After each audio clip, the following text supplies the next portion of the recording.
Ben. This is my spoiler review for The Marvels. Now, like I said, I really liked it. Okay, so here's the spoiler-ish. Okay, so you know how a lot of people are saying that...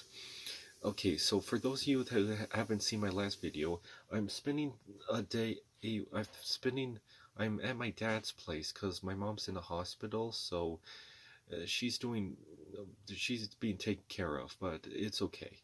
But yeah, if you're wondering what's the new location, I'm at my dad's place, so I'm okay.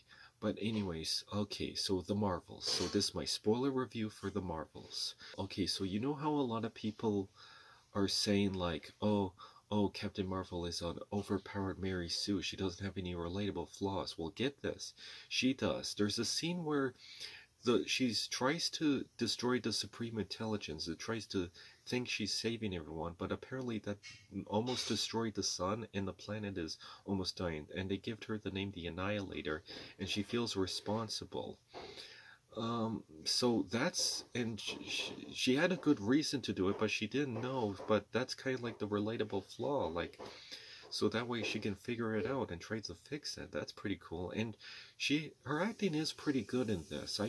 If you thought her acting was bland in the first one, she does a good job acting here. I really like her character. And of course, Kamala Khan. I forgot to mention, but in the trailers you can see they have the power of switching powers, so that's pretty cool. They touched a power thing, and my dad's working downstairs. He's doing the dishes, so forgive the loud noise. But anyways, I thought their switching powers were pretty cool. Like, one is about that bracelet thing. I haven't read a lot of Miss Marvel comics, so I think it's probably... I read a few, but I think it was just a fashion accessory, but I think they give it a whole lore. But yeah, because I think it's like Kree energy or another dimension energy, and the villain Dar-Benn steals it and tries to use it to destroy the planets and try to steal their sun to fix their planet. Dar-Benn, the actress played her, but yeah, I feel like she needed more layers or something, or feel like something. I feel like there's something missing about her, because Dar-Benn does have a good motivation. She wants to siphon Earth planet to save her planet, so you can see that she's villain is somewhat like, you know how Thanos is kind of seen as a hero, but his plan is kind of makes him a bit evil? Well, this is kind of the... Well, this is kind of similar. Like, she wants to save her planet, but she's gonna destroy another, which makes her the bad guy. But Captain Marvel does jump in and save their planet, but save their sun. But yeah, I don't know. It feels like Dar-Benn needed more layers. Like, her acting was good. The actress playing her was alright. Maybe her costume could have been more memorable, but I said this in my other video, why couldn't she just been Hela the Accuser? Like, I read some comics and she made appearances in other things, but they called her Dar-Benn, and this like a character from like another comic that only had a few issues. Like, why is that your main villain? It could have just been Hela. Like, I mean, come on, when you look at Dar-Benn from the comics and that character who had one appearance who was a dude in the comics, and Hela the Accuser, I mean, how do you believe this? And Hela did have one... The name Hela does appear, like, Hela is like a planet, but I don't get why she couldn't have been called Hela. Like, it makes more... I believe that more than Dar-Benn, like some one-off character in the comics. Oh, well... But yeah, Monica Rambeau, there's a whole story about her, like, being like, you should have came back, and it's like, I had to save other planets, and it is short-lived, like, it's here, then it's gone, and there, and I do like Kamala Khan, like, she's this cute fangirl who does drawings, and I love her drawings, I love her little fan fiction she does, she's adorable, and I love her switching from characters and going off these planets. In the comics, she has like elastic powers that makes her big, but here they changed it because they're trying to minus the inhuman part, because there's a whole thing about that that's too long to explain. But with that said, okay, spoilers. So they go to a singing planet that's they can sing, but their language is that they sing, but they still speak English while they're singing, and they're like, he's bilingual, so he can sing but not sing too, but he's still speaking English. Like, what happens if you're singing but you want to speak like an alien language or Spanish? Oh well, it's silly. But anyways, yeah, but to be honest, that felt more like a live-action Disney princess adaptation than because it was at least colorful. Like it's more colorful than some of the gloomy live-action Disney remakes we've seen. But anyways, but yeah, okay, so, and there's another part with cats. Okay, so you know Goose the Cats, which in the comics the cat was named Chewie.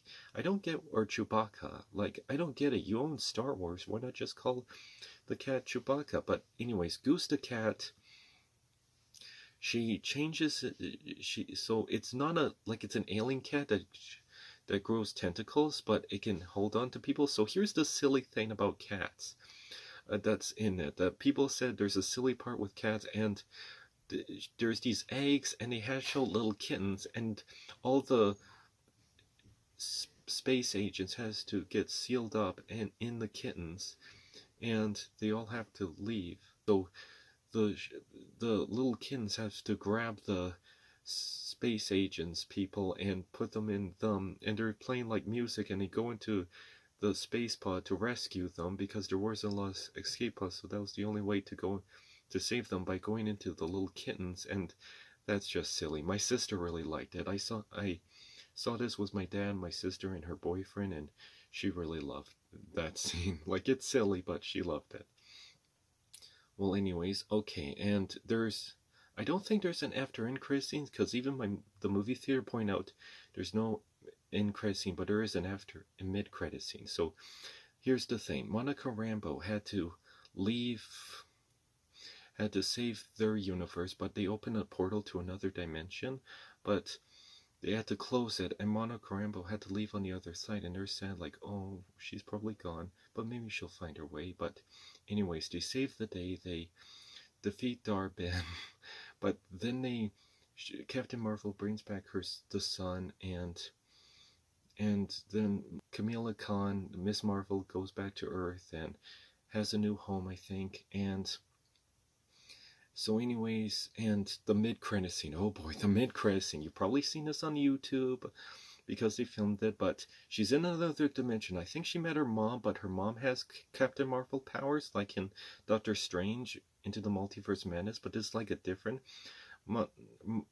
mother, and get this, Beast was in it. Yeah, Beast from X-Men, like Beast, and it's played by the same actor. I think they used CGI to create him, but yeah, Beast from X-Men is in here, and they're pointing out you're in another dimension. So I'm guessing in Secret Wars they might do a whole, like, remember in those CW Arrow shows, like The Flash, Arrow, Supergirl, like, you know how Supergirl takes place in her own universe, but Flash and Arrow takes place in their same universe, but Supergirl lives in her own universe, but they did Crisis on Infinite Earths, and then they all happen to officially lived on their Earths merge, and they live on the same Earth now.